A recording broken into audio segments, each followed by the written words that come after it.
Assalamu alaikum students, hopefully all of you are fine. This is your general science lecture. The topic of our today's lecture is nuclear fuel hazards, nuclear fuel से लाहक ख़तरात. So students, इसके बारे में आज के इस lecture में हम पढ़ेंगे. तरक्की याफ्ता मुल्कों में इलेक्ट्रिसिटी के हसूल के लिए न्यूक्लियर एनर्जी का इस्तेमाल बढ़ रहा है. न्यूक्लियर एनर्जी एक ऐसे मेथड को बोलते हैं जिसको इस्तेमाल करते हुए इलेक्ट्रिसिटी मींस बिजली की प्रोडक्शन करवाई जाती है.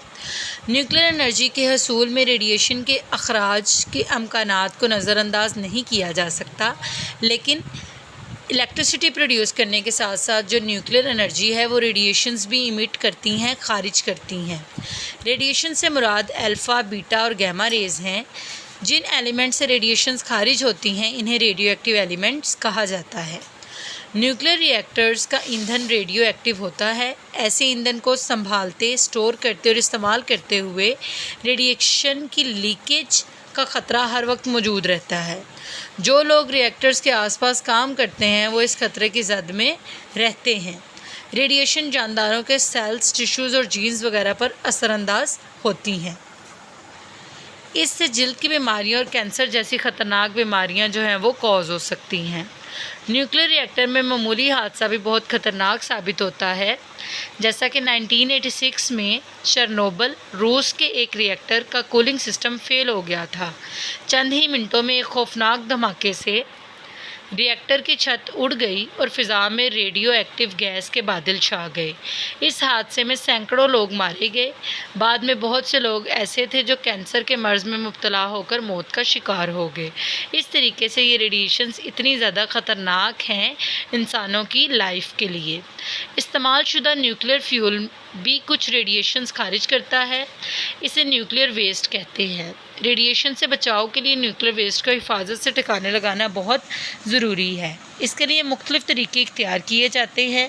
इन तरीक़ों में से एक तरीका ये है कि ज़मीन के नीचे गहराई में सुरंगें खोदकर इसे दफन करना मींस डंपिंग मेथड. इस मेथड को बोलते हैं डंप मेथड. यह कंटेनर्स में सील बंद करके समंदर की तह में रखना वगैरह शामिल है. लेकिन कोई भी तरीका मुकम्मल तौर पर महफूज ख्याल नहीं किया जाता.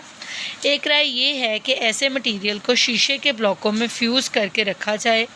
एक और तजवीज़ ये है कि न्यूक्लियर वेस्ट को रॉकेट में भर कर खला या दूसरे सियारों में भेज दिया जाए या इन्हें सूरज की तरफ रवाना कर दिया जाए. लेकिन इसमें भी खदशात मौजूद हैं कि कहीं रॉकेट ज़मीन की फ़िज़ा में ही ना फट जाए या फिर ज़मीन की तरफ वापस ना आ जाए. तो इस तरीके से ये अर्थ के लिए ज़्यादा ख़तरनाक साबित हो सकता है. रेडिएशन के ख़तरात से बचाव के लिए ज़रूरी है कि काम करने वाले रेडियो एक्टिव माखिज़ मीन्स जो रेडियो एक्टिव का सोर्स है उससे दूर रहें. ऐसे माखिज़ सीसे की मोटी दीवार वाले कंटेनर में रखे जाएं क्योंकि सीसा रेडिएशंस को बाहर निकलने से रोकता है. न्यूक्लियर रिएक्टर्स के गिर्द मोटी कंक्रीट की दीवारें बनाई जाएं और न्यूक्लियर वेस्ट को नहायत महफूज तरीके से ठिकाने लगाया जाए. So students, this is your today's lecture. आप इस टॉपिक को अच्छे से याद करेंगे. इस टॉपिक को लॉन्ग वाइज जो है वो आपसे पेपर में पूछा जा सकता है. इसके साथ साथ शॉर्ट वाइज भी इस पर आपसे एक नोट पूछा जा सकता है. तो आपने हर लिहाज से टॉपिक को याद करना है एंड इसको राइट डाउन करना है. ओके जी, अल्लाह हाफिज़.